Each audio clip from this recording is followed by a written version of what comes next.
J'ai eu l'honneur d'être reçu par le président Traoré et nous avons parlé d'unité africaine. Nous avons parlé de l'Afrique en général. Parce que le combat au Burkina Faso aujourd'hui, c'est un combat pour l'Afrique.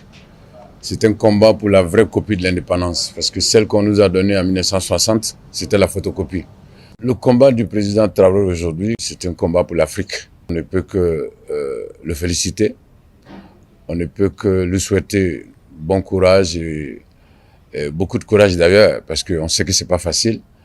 Et donc aujourd'hui, le combat contre le terrorisme, le combat pour la souveraineté, le combat pour la liberté, parce que c'est de ça qu'il s'agit. C'est pas un combat contre quelqu'un, mais c'est un combat pour la liberté. C'est-à-dire que aujourd'hui, notre président peut aller voir qui il veut, quand il veut, où il veut dans le monde entier, sans la permission de quelqu'un. Et je pense que ces pays même auxquels on demandait la permission, je pense que ce sont des pays qui ont fait beaucoup la promotion de la liberté. Et qui dit liberté, la liberté doit être à tous les niveaux. Donc je ne peux qu'encourager le président Traoré et le peuple burkinabé, parce que c'est le peuple qui a le pouvoir. Je pense que si le président Traoré est là aujourd'hui et continue de faire ce combat, c'est parce que il a le soutien du peuple.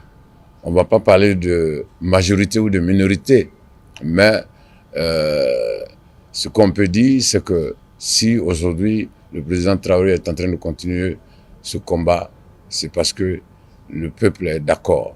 Et donc, nous, on ne peut que lui souhaiter bonne chance et bon courage et lui rassurer en tout cas de notre accompagnement au niveau de l'éveil de conscience pour que les populations puissent comprendre le sens du combat et les objectifs.